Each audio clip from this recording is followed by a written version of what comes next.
পার্বতীপুরে জাতীয় পল্লী উন্নয়ন দিবস পালিত।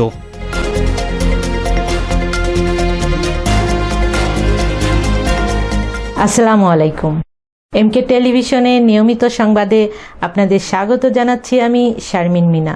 এতক্ষণ শুনছিলেন সংবাদ শিরোনাম, এখন ডেস্ক থেকে বিস্তারিত। উন্নত পল্লী, সমৃদ্ধ দেশ, সবার আগে বাংলাদেশ। এই প্রতিপাদ্যকে সামনে রেখে দিনাজপুরের পার্বতীপুরে পালিত হয়েছে জাতীয় পল্লী উন্নয়ন দিবস 2026।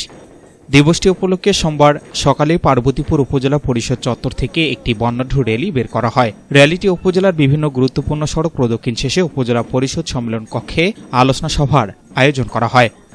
উপজেলা সহকারী কমিশনার মাহমুদ হোসেন রাজুর সভাপতিত্বে আয়োজিত সভায় প্রধান অতিথি হিসেবে উপস্থিত ছিলেন দিনাজপুর 5 আসনের সংসদ সদস্য আলহাজ এজেডএম রিজানুল হক।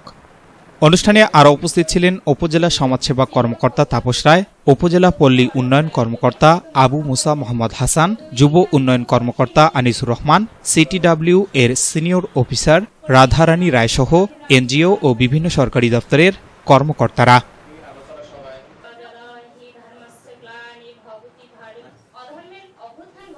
S Rahman, news desk, MK television.